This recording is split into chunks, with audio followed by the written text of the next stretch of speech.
오늘 송구영신 예배를 또한 드리는 우리들의 삶 가운데 하나님의 긍휼과 자비하심이 함께하길 간절히 소원하고 축복합니다. 또한 2023년도 믿음으로 또 잘 견뎌낸 여러분을 축복하고 2024년도도 믿음으로 승리하는 여러분의 삶이 되길 또한 축복합니다.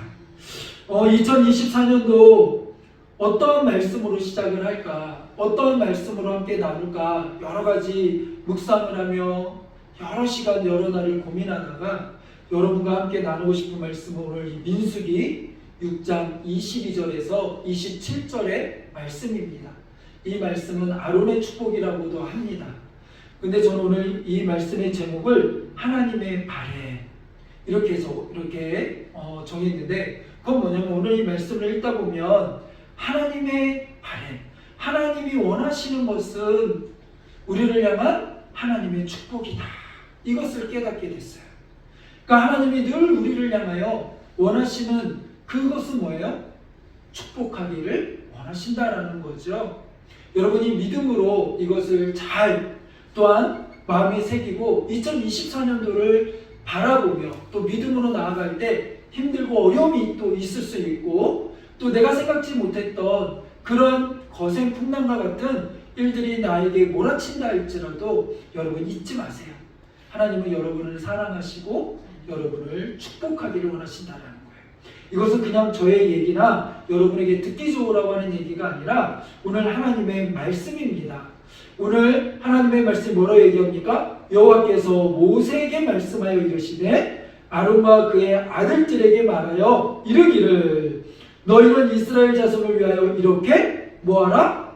축복하여 이르되. 그러니까 하나님은 지금 아론 그리고 그의 아들들 누굽니까? 제사장 아닙니까? 제사장을 향하여 이렇게 이스라엘 백성들을 향하여 뭐하래요? 축복하라는 것입니다. 여기서 말하는 이스라엘 백성들은 누굽니까? 하나님이 약속한 백성들 아닙니까? 아브라함의 후손들 아닙니까?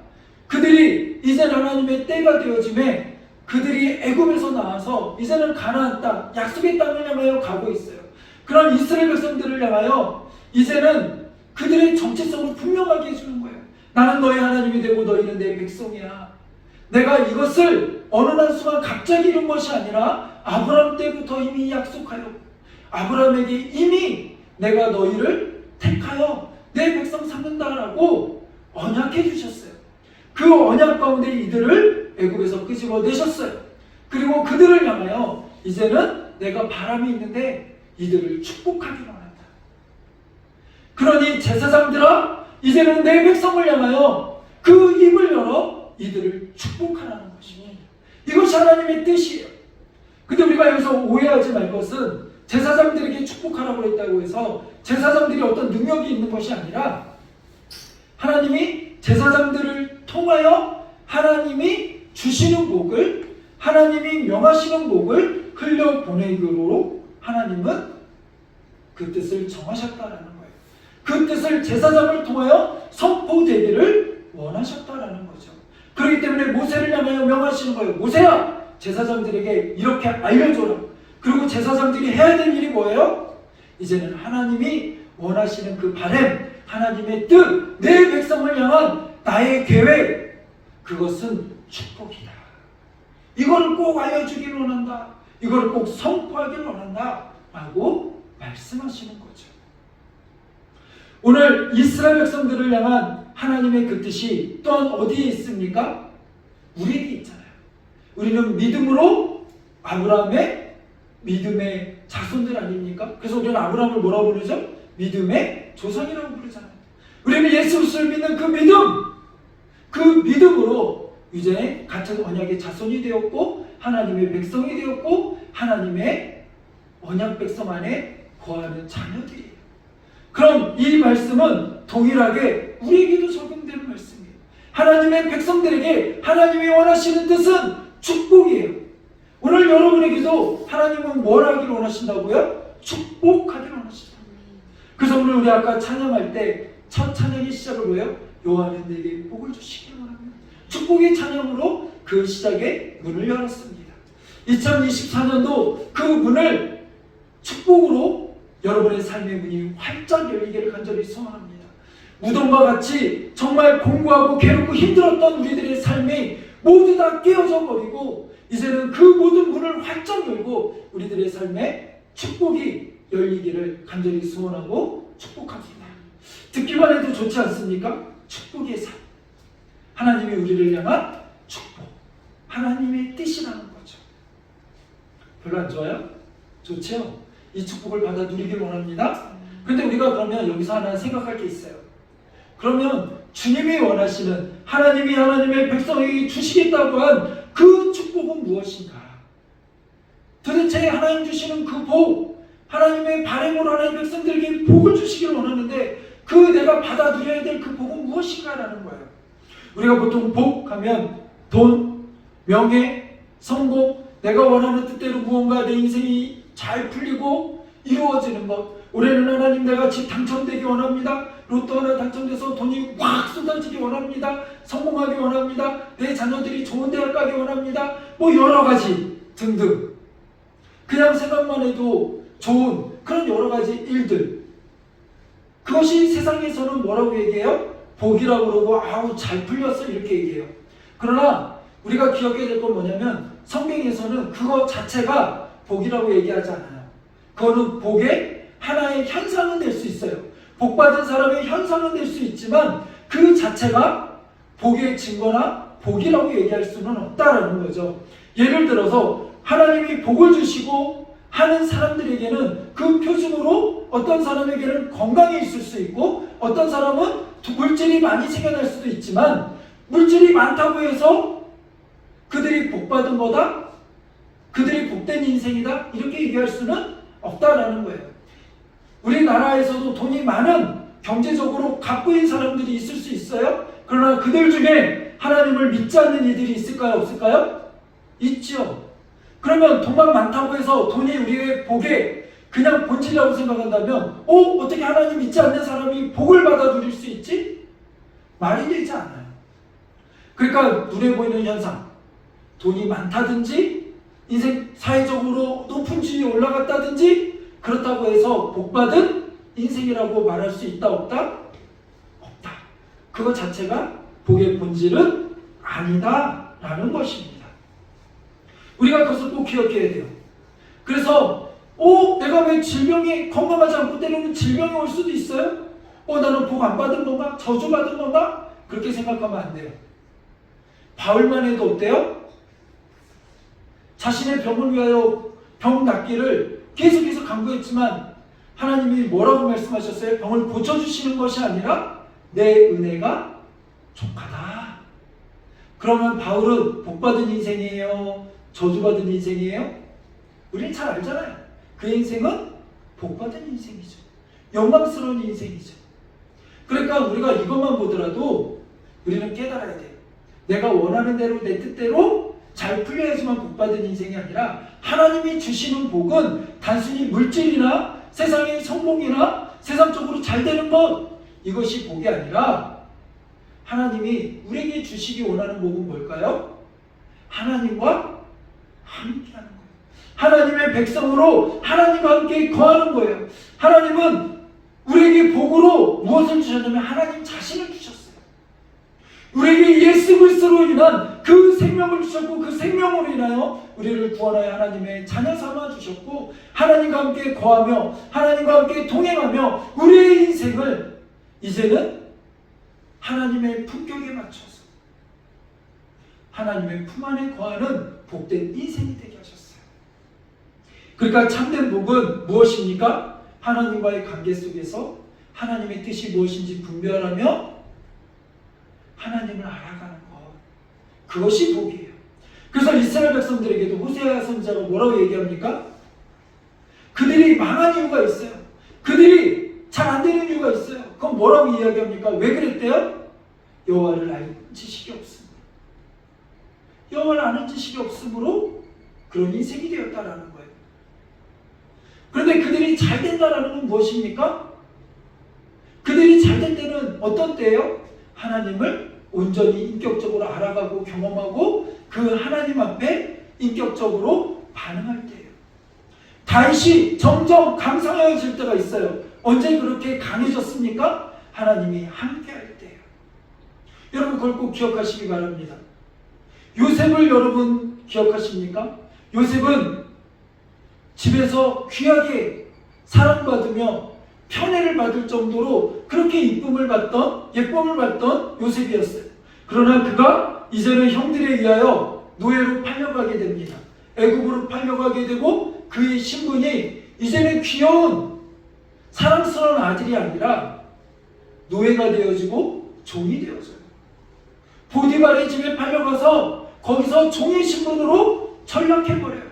누가 봐도 그 인생은 복받은 인생이라고 잘된 인생이라고 말할 수 없어요. 근데 성경은 뭐라고 얘기해요? 그가 형통한 자라고 이야기해요. 형통한 자 뭐예요? 잘됐다는 거 아닙니까? 복받은 인생이라는 거 아닙니까? 요셉 때문에 요셉의 주인의 집이 복을 받는데요. 세상적으로는 요셉이 저 밑에 있고 그의 주인이 보디발이 훨씬 더 높고 잘 되는 것 같지만, 능력 있는 것 같지만, 그가 복된 인생인 것 같지만, 성공한 인생인 것 같지만, 성경은 단 한 번도 그렇게 얘기한 적 없어요.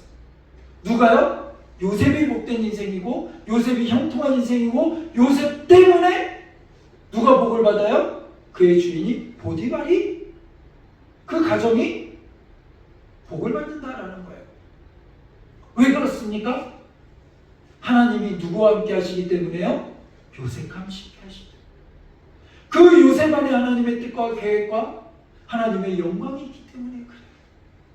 그러게 요셉의 인생이 당장은 노예의 인생으로 전락하고 처참하게 무너진 것 같고 깨어진 것 같지만, 그에게는 하나님의 비전이 있고 꿈이 있고 하나님의 언약이 있고 하나님이 함께 하시는 인생이에요. 그 인생을 향하여 달려가는 그 인생, 그 꿈과 비전을 위하여 이루기 위하여 나아가는 언약의 인생, 그 과정 하나하나가 당장 세상적으로는 별 볼 일 없고 망한 것 같지만, 하나님은 그 인생을 향하여 그렇게 평하지 아니하시고 형통한 자다, 복된 자다, 점점 강성하여진다, 이렇게 말씀하시는 거예요. 아브라함을 향하여서도 여러분, 하나님은 아브라함을 부르실 때 뭐라고 이야기해요? 큰 민족을 이룰 것이다, 자녀가 하늘의 별과 같이 많아질 것이다, 이런 약속을 주셨어요. 땅을 줄 것이다. 근데 우리가 잘 알잖아요. 정작 아브라함은 자녀가 많았나요? 그렇게 많지 않았어요. 겨우겨우 하나님이 약속하신 언약의 자손은 하나였어요. 누구요? 이삭. 그리고 인간적인 방법으로 낳은 인간적인 아들 있으면 둘밖에 없어요. 오, 뭐지? 땅은요? 정작 나중에 죽어서 장사 지내질 땅 그거밖에 없었어요. 그 인생 가운데는. 그런데 우리는 잘 알죠. 아브라함이 왜 우리는 아까 우리가 언급했듯이 왜 믿음의 조상이라고 그래요? 아브라함은 우리들의 믿음에 하나님이 부르신 그런 조상으로서 삼아주신 거 아닙니까? 언약의 백성들이 모두가 다 이제는 지역적인 그런 물리적인 그런 나라와 국경을 넘어 믿음으로 하나 되어진 모든 열방이 다 아브라함의 자손이라는 거 아닙니까? 하늘의 해와 같이 빛나는 것보다 더 빛나는 그런 하나님의 언약을 이루어가는 가정 속에서, 그 가정 속에서는 세상적인 눈으로는 별 볼 일 없어 보일지 모르지만 결국 그 과정이 어떻게 이루어졌고 그 약속이 어떻게 이루어졌고 하나님이 그것들을 어떻게 성취하면서 영광스러운 이름으로 높여주셨는지 우리는 잘 알잖아요.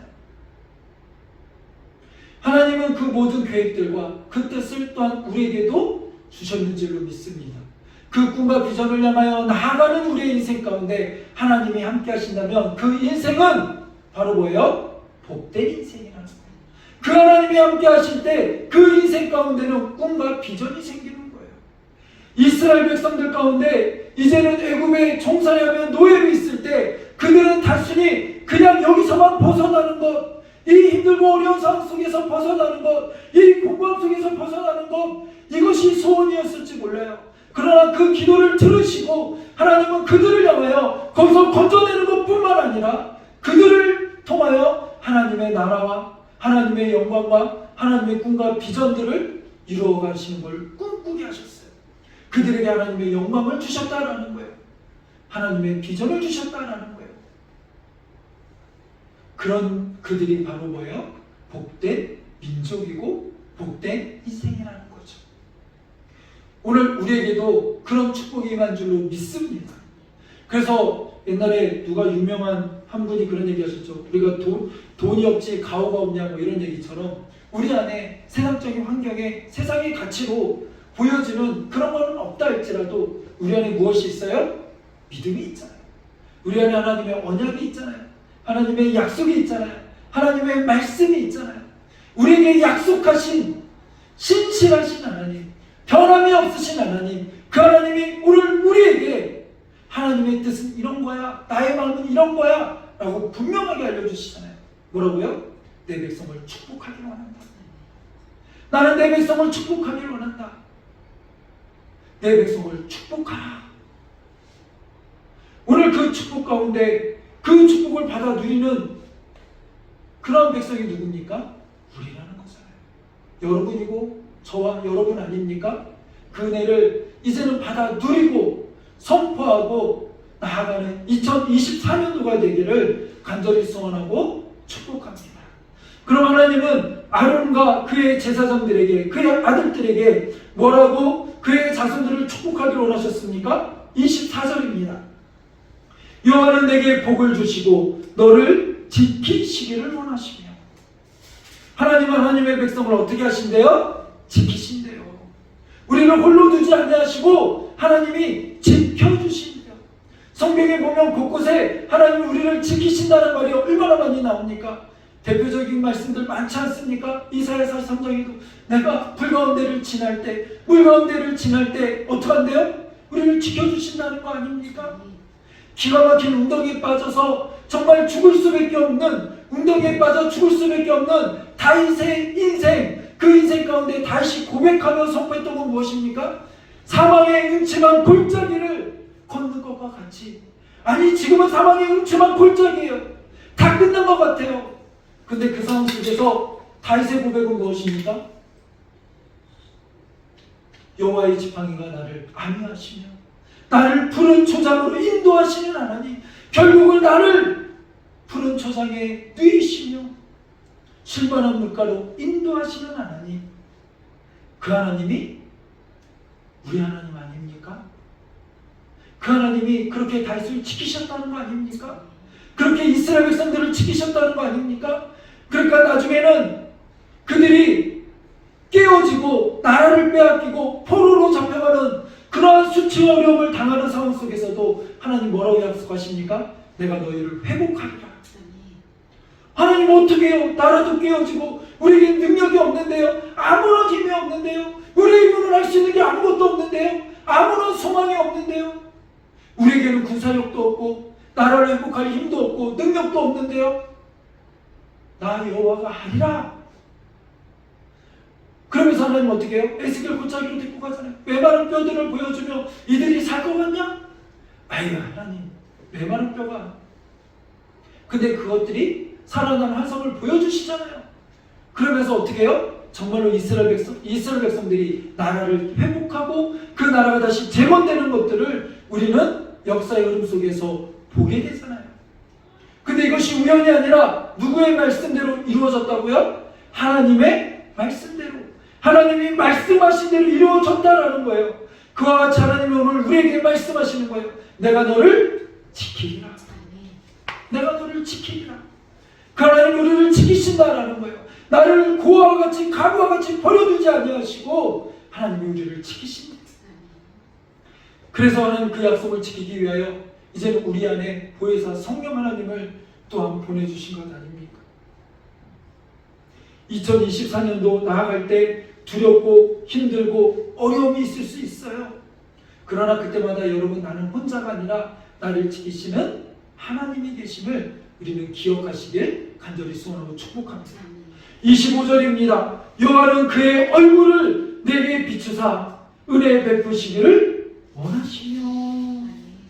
하나님은 그의 얼굴을 우리에게 비추어 은혜를 베푸시기를 원한다라는 거예요. 여호와의 얼굴을 우리에게 베푸신다. 그 얼굴을 비추신다라는 건 뭐예요? 문제가 해결된다라는 거예요. 어려움 속에 죽을 것 같은 상황 속에 그 문제들이 해결되어지는 은혜를 말하는 거예요. 여러분, 야곱이 이제는 이 축복권을 가로채고 나서 형에게 죽을 것 같으니까 그 인생의 첫 모험이 시작되잖아요. 생전 집 밖을 나가지 않던 그 야곱이 이제는 집을 떠나 여정을 떠납니다. 얼마나 두렵고 떨렸겠어요? 그런데 그가 그 여정들 속에서 정말 고생하고 죽을 뻔한 고비들을 여러 번 넘깁니다. 그 가운데 하나님이 지키시고 보호하시고 야곱을 위하셔서 이제는 야곱이 큰 거부가 되어서 고향으로 돌아옵니다. 근데 고향으로 돌아올 때 그에게 또 다른 죽을 것 같은 어려움이 또 생기잖아요. 그 어려움은 무엇이었습니까? 형이 이제는 야곱을 죽이려고 오는 거 아닙니까? 그러니까 자기의 가족들도 자기의 모든 재물들을 두 대로 나눠서 여러 가지 방법들로 이렇게 보냅니다. 그러나 그래도 해결되지 않아요. 그래서 밤새 하나님과 씨름하며 약복강에서 기도하는 거 아닙니까?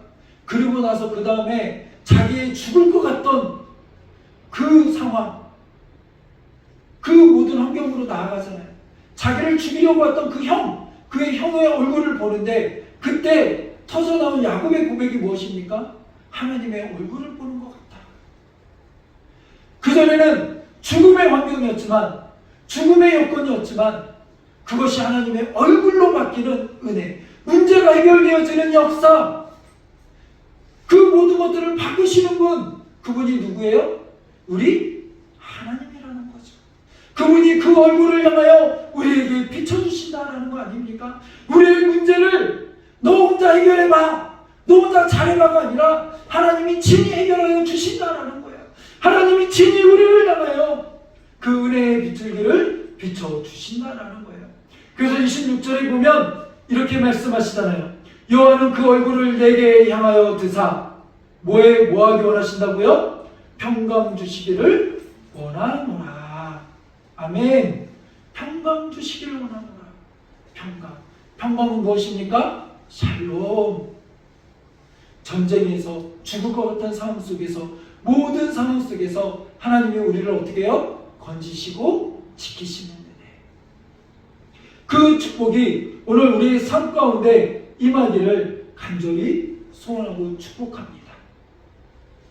오늘 그런 은혜가 우리들의 삶 가운데 펼쳐지기를 원합니다. 2024년도 우리의 삶 가운데 이 축복을 깨닫고 누리고 또한 내 삶으로 인식하는 여러분이 되기를 원합니다. 우리는 어떤 인생이라고요? 복된 인생. 하나님이 복 주시기 원하는 인생. 하나님과 함께하는 인생. 하나님의 꿈과 비전이 있는 인생. 그런 인생임을 여러분 기억하시며 믿음으로 승리하며 담대하게 나아가는 우리들이 되기를 간절히 소원하고 축복합니다.